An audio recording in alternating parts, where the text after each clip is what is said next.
Hi, everyone, and welcome to another powerful conversation with another amazingly powerful woman. I have Helen Hill with me today. She's an unlikely genius, which is a fabulous tag to have by your name. Hi, Helen. It's lovely for you to join me today. Thank you. Well, thank you for having me. It's great to be here. My pleasure. So why don't we start by you telling us a little bit about yourself, what you do, what your business is, etc. Yeah, so the way I mostly describe myself at the moment is a multi-hyphen juggling business owner. So I obviously have the two businesses, UnlikelyGenius and Be the Future. UnlikelyGenius is a learning design business. So I create online courses for businesses, mostly sort of blended learning or purely e-learning, but also trying to, at the moment, go back into very creative educational resources like books and things. And I'm also a business coach, so helping small businesses with the sustainability of themselves, the business and the planet. And then Be the Future is an environmental initiative aimed at parents of young children to try and help them to rewrite our climate story. So parents and schools eventually will be as well. But we are launching our first series of a book, game and activity book and kids podcast this summer. So we're just cranking up to that at the moment. Oh my Yeah. goodness, it's that's a lot of ball juggling, plate spinning to be doing. How did you get to be working on all of those different things, or is it just happened that way? I'm a lifelong learner for a start. I absolutely love doing new things, trying new things. I've got a million hobbies as well, I mean, there's a different hobby every week. And I think that's just my nature that I've taken into business, really, of like people approach me and say, oh, actually, could you try this? Could you do that? Can you? And I'm like, yeah, I can. And, I'll teach myself how to do things. And it's not in that way that a lot of people say, oh, just so you can do it and learn. It's kind of hustle. It is a genuine thing of, yeah, I want to try that, actually. Yeah, I'll do that. So there's been a lot of that along the way. And just because I had a very squiggly career, I think once I've gone self-employed, it's actually pulled all my variety of skills together from the design, the education and all of that. And then obviously this passion about the environment, and it's all just finally coming together into, giving me at least a theme across the businesses of this sustainability. And learning development and really getting people excited about learning new things. So it's just, I think it's just my nature of pushing things into there. And me and Sally, actually, my co-founder for Be the Future, actually met on a hashtag in the pandemic. So we were both ambassadors for Tackle the Crisis, which was about spreading positive eco news and getting rid of all the doom and gloom. She'd seen my business name, UnlikelyGenius, and thought, what does she do? Looked me up on the Tackle website and was like, oh, this is actually who I need. Sent me an email saying, look, I've got this idea. I want someone who's good with words and pictures. Are you in? And that was nearly 2.5 years ago. And we've been working together ever since. And she's moved back to Australia in the pandemic. And we're working from other sides of the world. But yeah, it's great. We've got a good mixture of skills in that one. So that's something that really pushes us as well. Yeah. And just shows you what happens when you get people together who are passionate about something and what you can actually create. Yeah. Oh, absolutely. I mean, I always say, like, I had the sarcasm and the pretty stuff, and she adds the actual business knowledge and the sensible side of things. We've got very different skills. Like even something we're doing for our launch, which is quite arty crafty. Like she's planned it all out this weekend and said, right, is this going to work? And she sent me like maths she's done to work it out and everything. I was like, oh, the difference in what we do. I set fire to stuff and spray painted everywhere. She did maths. I was like, that perfectly shows like how different we are. But how actually it's coming together to create something really great. So I loved that. I think I do that the same, but it's just me. I do both sides of those, but it's kind of like the battle inside me that is, fighting between doing those things, which is also interesting. So tell me the how long has sustainability been? Because I hear, because you said that was really important, but that sounds like that is your driving passion. How long has that been something that's been really important to you, and where did that sort of passion come from, do you think? Yeah, I mean, as a kid, my arty side was sitting drawing dolphins and whales and seals and things like that from the Eyewitness Guides books and just copying them. And I've always been fascinated with the sea. And when I went traveling very briefly after I'd left uni and done my masters, and went to Maya Bay where the beach was filmed in Thailand, and saw all the trash. It was just ruined by the litter that tourists were leaving and the gas in the water, and it was just this beautiful spot that was getting ruined. And I think that was a point where something started to lodge in my head. But all we were told, this was back in 2005, and all we were told about then is recycling. It's all we've been told about for years. Just recycle is fine. So it kind of lay dormant for a while. And then I think a lot was initiated from my experiences in employment, and when I went to self-employed, that was when the well-being side of things kicked off. And I started seeing a lot of eco-anxiety, people really worrying about the future. Should I have kids or not? And then the kids worrying about the future. And I think probably because of the people I was surrounded by. So it really kind of started to ignite something in my head, and me thinking I should be doing more now. And there was a lot of that I should for a long time. Yeah. And it was only when, to be honest, Sally approached me and I got so excited about this thing, I realised that that was actually seriously something I wanted to actually start talking about and helping others with. And it also links to the fact that, you know, I worked in education for a long time at all levels, from primary to prison. And I've seen the education system, and this isn't a reflection on teachers because they've got so much on. This is the system that it needs to change, and we need to be teaching kids about this stuff, but in a fun way and in a humorous way, not doom and gloom, not putting the pressure on them because it's not their fault. It's, you know, and our generation needs to be teaching more. So I think there was just all these little elements that started to come together. And it was only when I was doing my coach training last year, I thought, you know what, this is something I can actually help people with. Either from the business side, from the parenting side. And I actually did the qualification with the climate change coaches to actually learn how to talk to people about this. So that's the real thing that's kind of then made a light bulb go in my head of like how I can now bring the businesses together. So it's just been all these little things, you know. And I always say with the Be the Future, Sally is the guru. I'm learning from her, but what I'm trying to do is bring people along as I learn. I'm very open about the fact that I don't do everything, and I don't think we should do everything. You know, that's not sustainable for us, but it's finding those little habits to build. And, you know, when you crack one, you move on to the next and things. So, that was a very long-winded answer there. No, and it's all so fascinating. Yeah. So when you say like building habits in this field, what would some examples of that be?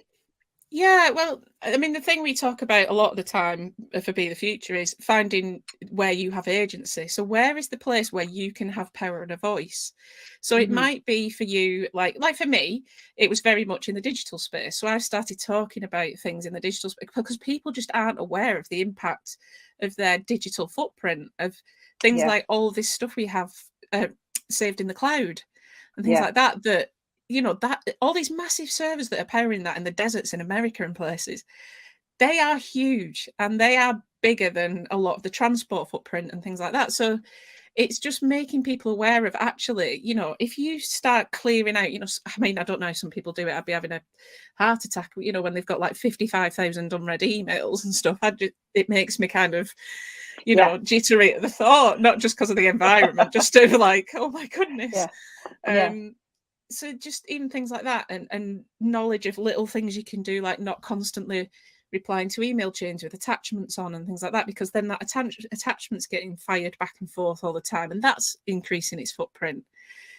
Watching digital things on a smaller screen can actually massively reduce your footprint. So if you're watching Netflix, watching it on a tablet rather than your like 79-inch screen is so much better. And it's these little increments that, if you do them and they become part of your habit in your everyday, you are gradually just reducing your footprint. So it's not, I'm never going to preach to someone, right, you're going to have to be vegan, you're going to have to get rid of your car, you're going to have to get solar power, and that's not achievable for a lot of us.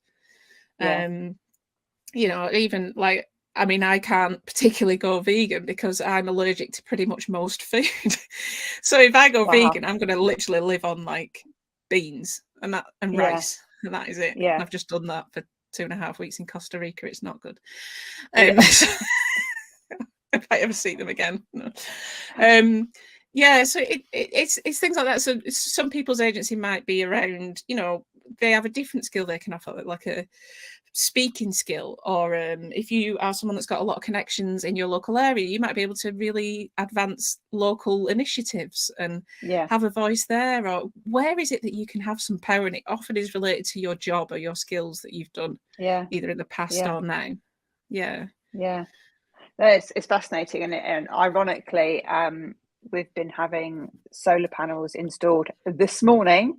They're literally just packing up, and even just that little, because there's a little app that you get with that, I'm sure you know, which has like visually, because I like visual things as well. This is the energy that you're creating, this is that you're using, and the batteries that are charging up, and then that's what's going back to the grid.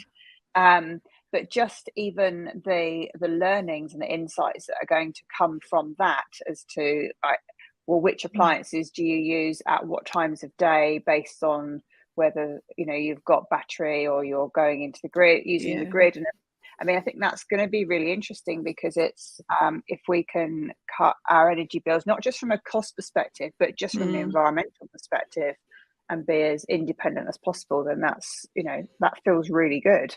Yeah, and that's one good side effect. I know it's the only thing of the energy crisis, that it's making people look and be more aware of their habits of just throwing that washing machine on during the day. Or because I mean, people used to have those, was it called economy 7 heaters or something, where it was better if you used it through the night and heat your house through the night and stuff, because it was cheaper. And we lost all that with central heating and all the usual habits. And you only have to look at the whole carry bag thing. I mean, people were in uproar before the obligatory carrier bag charge came in.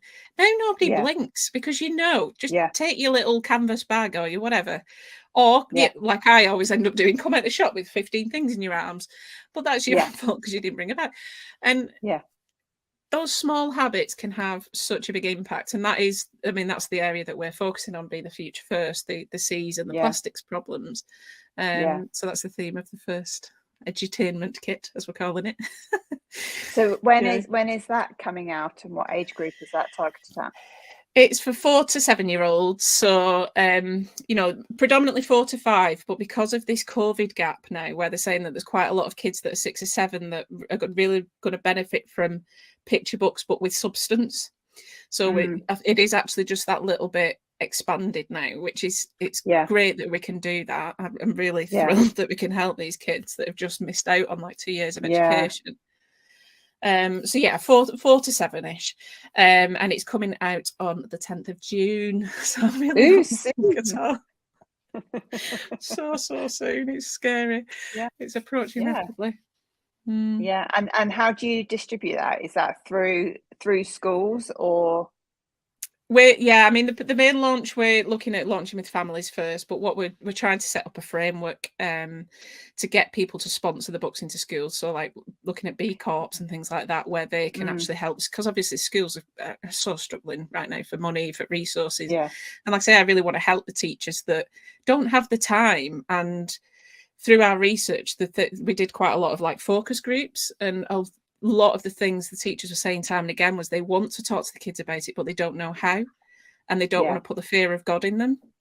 So how do they do that? So that's where I'm coming in from the educational and the coaching perspective of like, here are some resources to kind of help you with that.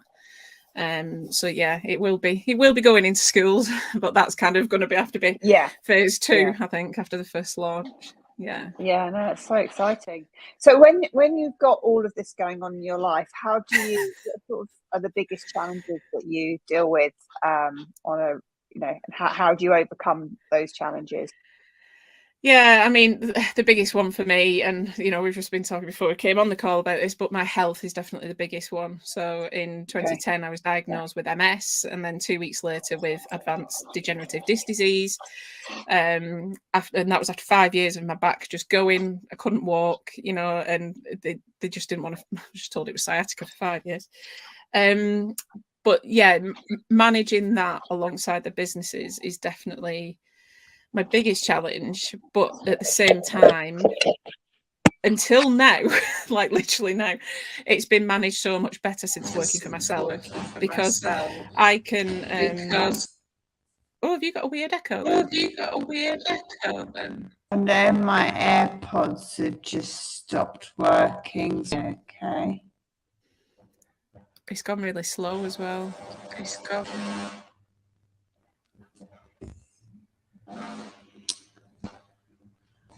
Can you hear me now?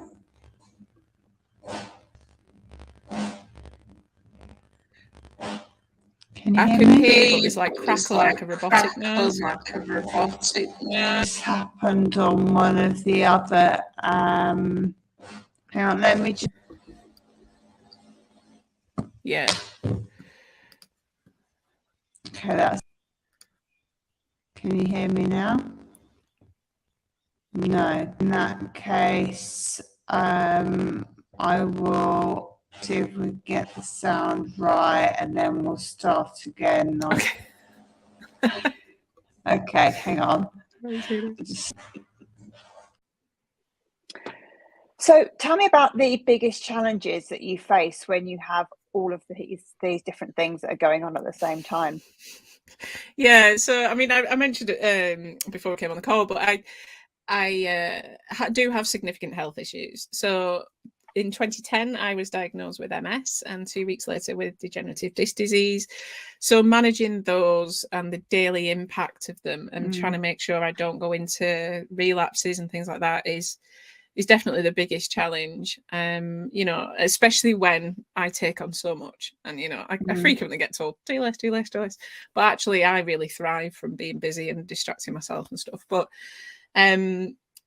you know, that it's been really well managed until like now, literally now, and I am having significant issues, and we think I'm in a relapse and things like that, and ended up in hospital last week. But I think I've got to that place in my business where I'm so upfront about it. I talk about it in the book, I talk about it on social media, that my clients know about it. They know I'm going to pick up the work as soon as I can, that I try and plan ahead for these things. You know, and I'm very lucky that at the moment, like, in fact, I was just talking to them this morning about it, the fact that I could email my client, my main client last week, and just say, look, I've been taken into hospital, not going to be working this week, I'll just let you know when I'm back. And there was no problem. I didn't feel guilty because I know I have a company that actually care about their people. Yeah. So I'm really lucky in that sense that I've built these relationships with these clients and things like that. But at the same time, it is always still an ongoing battle. And, you know, like right now, it fluctuates by hour, by day. You know, I had literally come off a meeting on Monday, felt absolutely fine. I've been on this networking call, got off, stood up at my desk and just went really dizzy with vertigo. That was that. And then, you know, within 2 hours, I'd lost my vision and then things as well. And did not see that coming. Yeah. So trying to work around those things is a real challenge. But having said that, it is easier than it was in employment. 100%. Yeah. Yeah. So you don't have to ask for the time off in the same way. You don't feel guilted about it. You don't have to make the time up. I don't have to be constantly worrying, thinking, oh, this appointment's taking longer than it should. I better text someone and say, oh, I'm going to be later than I said. And, you know, it has really made dealing with all that a lot easier. I mean, there's some irony in the fact that when I did go self-employed, my appointments went from having to have something every week to once every 6 months for the first 3 years, because I was just so much better working for myself, and my health improved that much. But the hospital appointments were just checkups. So it made quite a life-changing difference, to be honest, for me. That's really interesting, because I think a lot of people, like when I used to be in employment as well, I think people have at least the perception that all of the benefits that you get from being employed, they wouldn't want to give those up in case they got ill, because that would well, how am I going to earn any money and do all those sorts of things? But that's really really inspiring to hear you say that actually it works in your favor, and if you're open and honest about it, then it doesn't really have to impact anything, because people care and they understand. Yeah, and I mean, the main thing that does panic you sometimes is the money side, because obviously if you're not working, you're not getting paid. So that is one of the things that last week, was stressing me out, especially when like the nurse was saying, "Oh, you're going to have to take the rest of the month off," and I was like, I can't just do that. I can't just say I'm not working a month. So well, you've got to rest your brain. I was like, right, well, I'll rest it more than I normally do. But like, there's got to be, and they don't understand that. It's hard for them to get their head around the fact that she just kept saying, I know you're self-employed. But when I just also had 2.5 weeks off for my holiday, and I've literally been back a month, and now they're saying take a month off, because I've just had that time off, I was like, there is no way I can take another God knows how many weeks off. So it is hard, but it's also something where I've just had to think, you know what, just do the bits I can to get the little bits of money in to give me that kind of stability. And then, I can go hell for leather again in a few weeks and make some of the money back and things like that. But it also makes me think about, just things like passive income and that. I keep saying I'm going to do it. I've not been doing it, or I'll create a course and then hide under a rock and not actually put it out there properly and things like that. So it's those kinds of things that just make you assess and think, actually, there's ways I could be doing this and making it easier for myself. So yeah, and that's a big challenge for us all, isn't it? Whether you've got a health issue or not, how to make it easier. No, definitely. And I know that, like, from my own perspective, and I observe it in some of my clients as well, is because I do lots of meditation and mindfulness. So I suppose I don't know if that's something that you do as well, or if you've noticed any benefit from it. Yeah, it's something I fell off the wagon with a little bit, but I've been getting much more back into it, especially because of doing the climate coaching. They brought a lot of embodiment and somatics into that. So really connecting back out of, back with your body, which I think after years of being in pain and being told they didn't know what was wrong and things, I actively disconnected from my body. So I tried to get, because I was in pain every day and things like that, you're just trying to kind of switch off and ignore it. So I was living in my head, and I've got used to living up there now. And I'm trying now to get back to an awareness of body and get out of that doing mode and into the being mode, just being present, because I have been on this treadmill of do. Probably, well, there's many factors. Proving to myself I'm not a failure and, all those things. But yeah, it's something that I'm tuning much more back into. So with the embodiment training I'm doing at the moment, we have a grounding practice we're supposed to do 3 times a day. And there's various exercises with that. Plus, I'm about to start the positive psychology training. So that's got an app where you do reps in their mind gym. And I'm really liking that, actually, especially because it's got like different 2, 5 and 15-minute exercises and things. Is that the positive intelligence one? Yes, brilliant, really good. So that's, it's actually, and this is the way I build these habits in, by actually learning, like I say, because I'm that addicted to learning that tell me I'm going to learn something through this, and I'm like, I'll do that. And I think the mental, those sort of mental fitness reps are just so important, and they can make such a big difference. And it's amazing how short the exercise can be for it to trigger a more positive response, which is just really interesting. I mean, the fact that they even really just build it into things like your eating, and I mean, I listened to the whole book at the weekend, and things like they were saying, when you hug someone, you can count that as reps if you count however many breaths and stuff like that. So when Graham hugged me yesterday, I was like, got 2 reps in, like, and it's just really starting to think, actually just get into that moment. And if it's something where I can be competitive with myself, I'm going to do it. It's one of those things. No, I agree. Myself. The first time I did a mindful hug, it actually almost brought me to tears, because it was like all these hugs I've had where I've been not present in the hug, because I'm like, but I've got to go and do this or that. And actually, when you really work through all of your senses when you're hugging somebody, it is a totally and utterly different experience for both people. Because the other person feels that you're more present in the hug. So hopefully anyone listening will we'll give that a go, because I think it's a really, really incredible experience.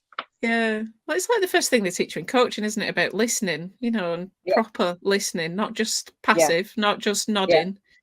Yeah. You are there, and you're not there to respond. You're just there to be a wall, to someone to talk to, to be an ear. And I think that was a big learning moment for me, of realizing how much I, again, am on the go, brain is elsewhere, not in the moment listening. And that's probably one of my biggest challenges as well, actually, just to be present and not be darting from one thing to another. I don't know how many to-do lists I've got. Way too many is the answer. So it's all a learning curve, and finding new habits to break these things and to get back into the moment. But the best thing I've discovered for it is photography. So I took that up last year after with so Laura Adams, who did my brand photography for my website, she did a course called Start Where You Are, and I kept seeing other people had done it and raving about it and seeing the pictures. And I tried to teach myself photography years ago when it was film, and a lot harder. And anyway, I eventually managed to sign up for this course, and it gives you an absolute different level of being aware in the moment, because you start noticing light everywhere, the way the sun's coming in, or the clouds, or the color of the light, and little details. I spent about 2 hours just in my garden a couple of Mondays ago, just taking macro pictures of buds that are starting to come through. And I just, and this all started because there was a centipede on the patio, and I went, oh, centipede, macro lens.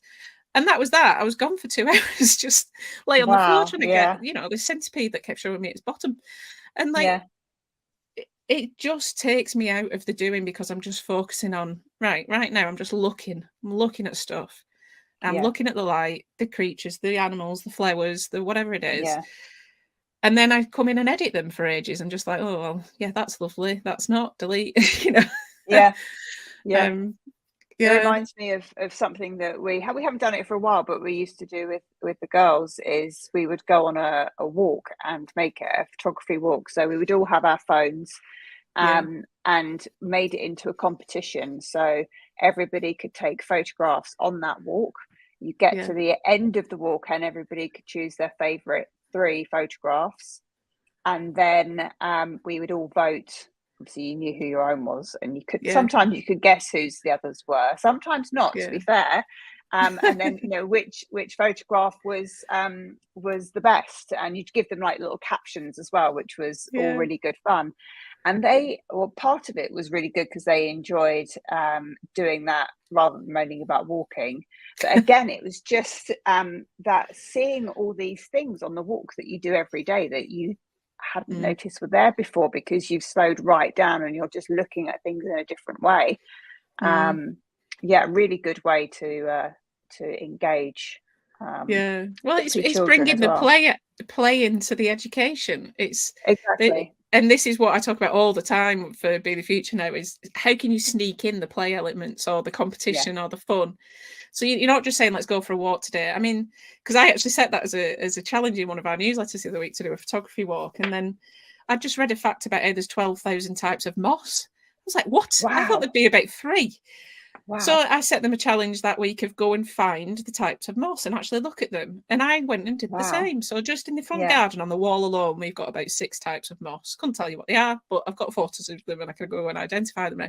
But they're incredible, because when you think moss, you just think a little tiny little green thing. But there's these ones with like almost like bean sprouts coming out. There's just so many different types, and it really opened my eyes. And there's a few others that said, oh no, I love moss, and this has really made me look. And it's things like that we just think it's just a thing that's there, and we don't particularly celebrate moss, but it actually can help control the humidity in the atmosphere. I didn't know that, because of the amount of water it absorbs. And that reminds me of I did there's a guy who lives locally who his business is all around terrariums, those little with the ecosystems in the jar, and I've had a few sessions at home where people come and we all make one. He gives you the history, but some of the history, there's a whole load of history around terrariums, but some of that came from, in Victorian times, people collecting different species of ferns, and how they were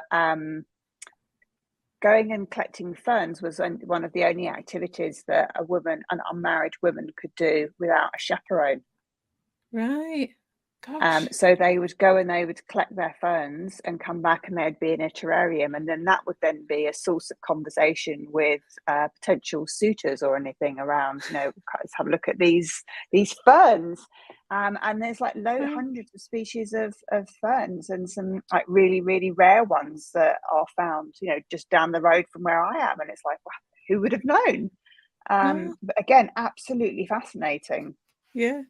No, I love it, because even like the Japanese sometimes have moss on their tables as like table decorations and stuff. And actually, when you look at it, it's like, yeah, it's actually really quite pretty in the shapes, and like I said, they're all so different. That and if that can help control the humidity in your home and stuff as well, then wow, it's, gosh, just looking. It's about looking, isn't it? It is, and being continuously curious. Yes. And embracing that curiosity, just like a child does as well. Yeah, because we do lose it. And we forget to be curious. Yeah, definitely. Yeah, no, I love it. Yeah. No, it's good. So tell me, and everyone go on. no, go on. Everyone can do it nowadays. That's the great thing with photography. Everyone's got a camera phone, so it doesn't matter what they come out like. Just go and notice things. Yeah, no, exactly. I completely agree. And then share them. Yes. So, if you could give your 16-year-old self a piece of advice, what would that be? Oh gosh. Oh wow. I think there's probably quite a lot of things I could tell her. One would definitely be to stop caring about what everyone else thinks, because I was definitely hung up on that for so long. And I can see it all the way through, you know, education and stuff. And I think there's been a lot for me of, I haven't necessarily followed the norm of this thing of like, I was doing, but go to school, go to college, go to uni, get a job, progress, get married, babies. I was doing that because that's what we're told to do. Yes. And it's only when I went self-employed, I really realized that actually that was pushing me to, well, it pushed me to the edge to try and survive in that life where I didn't fit in. And I really celebrate the fact that I'm allowed to be myself now. I don't care. Like, if people don't want to listen to me talk about bunnies, they can go somewhere else. It's fine. Or sloths or whatever I'm sharing this week. And it's great because I'm attracting the people that are very similar, that want to, you know, either want to be more themselves or are themselves and very genuine. But yeah, I think that's been a huge thing of not caring about what people think, because life is too short. Do it my own way. I mean, the fact that I'm 40 now and we've been together nearly 12 years and we're not married, and you know, you do feel that thing of, oh, we should be, but why? It's just because we're told that's a norm. And it applies to so much. And I think this whole awareness and the increase of things like neurodiversity and stuff now, which I suspect I am on that spectrum somewhere, I'm not bothered pursuing it because it's just yet another thing. It's like, and you know who you are as well, so you know, I don't need another label. I can, you know, people know I'm the clumsy, probably dyspraxic something, or you know, and I've had people tell me themselves like, I think you should go, and I'm like, no, I'm fine, I'm not. I am who I am. But you know, but then for other people, that's really important for them to understand, isn't it? They want that kind of. But I think when you've gone through so many labels and understandings as it is, it's just another thing. So that's a slight tangent, but yeah, that would be a main one. And I think the other for me, I suppose linked to that, is stop trying to fit in, stop trying to, particularly at uni and stuff, I maybe wasn't with the group I should have been with. I just didn't fit in. I wasn't treated great by the end as a result. And, you know, I think I needed to find my people. And I think I've only just done that at like 38. And I think it's that is a really important lesson. It's something that I try to tell, particularly my youngest, a lot, is that, you know, be proud of who you are and love yourself for who you are and all your differences. But it's just so hard when if you're not the norm, how much you can get picked on, or at school, because that's what people do, and most of that comes from their own insecurities anyway. But it's just always try to be proud of who you are and what you are, and there's always your tribe out there, isn't there? Yeah, and they might not even be in your school, they might be in a out of school club or somewhere else, but as long as you can get access to them somewhere and just find that someone that gets you, I think it makes such a difference. I mean, when I went self-employed, I threw myself out of employment, not knowing where I was going. Luckily got my first contract in 2 days, and I've never stopped since. And it's but I, in that process, found the people that have been my rock for the last 5 years, that when I lost my dad and then my grandma in quick succession, they picked up work for me. They helped me deal with various things and deal with clients, and just but also checked in with me just to say, like, you've been quiet a week, are you okay? You don't have to tell me, but just and this friend 20 odd years hadn't done that. But yet these other freelancers, many of whom at the time I'd never met in real life, were there because they get it. And that has been so changing for me to actually realise that I'm not broken. It's just that I wasn't in the right world. And that's in terms of friends, in terms of employment, pretty much at all areas. I just felt totally an outcast and totally broken. And I was told I was broken, by one person. So I've come a long way to be able now to say, I'm not broken. And you're not going to tell me I am.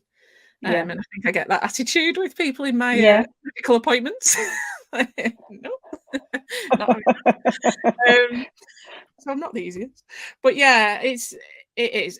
I think if you can find that tribe, and it might take a while, it might take you years, but you will get them eventually. You'll find them somewhere. And it's easy said than done, isn't it, to not care? But I think once you do find them, it can help you do that, or at least have some time in your day where you are not feeling all those things of feeling the outcast. If you just even have 5 minutes in your day of just think with someone that gets it. I think that's really important. No, I think there's hopefully lots of inspiration out there for people on that it is all possible. It's possible to be self-employed. It's possible to follow your passion. It's possible to make a big difference. All these things are amazing. I'm conscious that we've been talking a decent amount of time now, and in two parts, which will be seamlessly merged together. Yes. Gotta love it. But if people want to find you, what's the best way of them doing that? So you can either find me at UnlikelyGenius.com or BeTheFuture.earth. So those are the two businesses. Or I basically live on LinkedIn. So if you just search Helen Hill, Unlikely Genius, you will find me on there. You can't miss it. It's got a bright sort of greeny blue background on my picture now, so it makes it a bit easier. Brilliant. Oh, that's great. Yeah. Fabulous. Well, we will put the links on with the stream as well, so it makes it even easier for people to find you. I can't wait to hear how the launch of the educational pack goes and start to see the differences, because it is so important. It is. And make sure that you look after you as well. Where would we be otherwise? Well, we'd be a lot less bombarded with fluffy animals in your day. Thank you for having me. Thank you. It's been lovely to talk to you, and I know I could have carried on chatting for a lot longer, so maybe we'll do another one another time as well. So thank you, Helen. I really appreciate it. No worries. Thank you.